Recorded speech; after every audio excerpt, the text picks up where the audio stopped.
A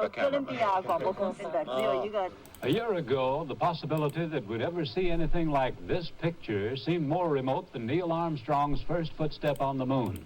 Mr. Nixon deserves credit for a masterstroke that is both opportune and statesmanlike. We knew that we were at a watershed event in human history.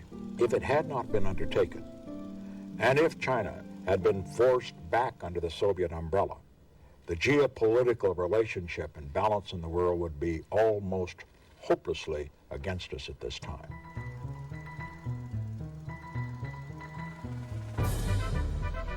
The question of what city gets the gift panda bears from mainland China has been settled. President and Mrs. Nixon decided today they should be displayed in the Washington Zoo.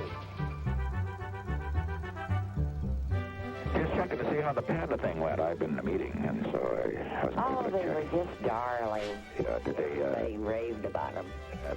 how did it work? Were you able to get up to them? Do you pet them or things like that, or they don't allow that, or how does it No, work? they're glass cage. Yeah. But did they get a good picture of it, I hope?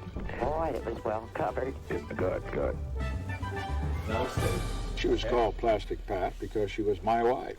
The people that give that kind of image are basically the women reporters. And, you know, we talk about men reporters, but the women reporters are more bitchy than the men. You're very hard on female reporters, Mr. President. Oh, I'm hard on all reporters, but only in a friendly way. I would like to broaden the subject, Mr. President. There are the problems of drugs, of disaffection with the war, of general alienation. What do you see as the greatest problem facing the American family today? Well, you put your finger, of course, on two problems, but I think they tend to be more symptoms than causes. I think the fundamental cause must be a sense of insecurity, a sense of insecurity that comes from the old values being torn away. Homosexuality, no.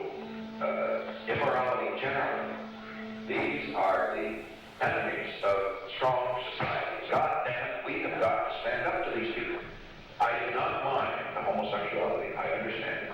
Nevertheless, the point that I make is that, God damn it, I do not think that you glorify homosexuality any more than you glorify whores.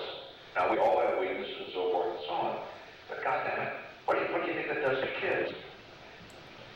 You know what happened to the Greeks? Homosexuality destroyed them. Sure, Aristotle was a homo. We all know that. So was Socrates. You know what happened to the Romans? The last 6 Roman emperors were fags. You know what happened to the popes? Popes were laying the nuns. That's been going on for years, centuries. But when the popes, when the Catholic Church went to hell, it was homosexual. And finally had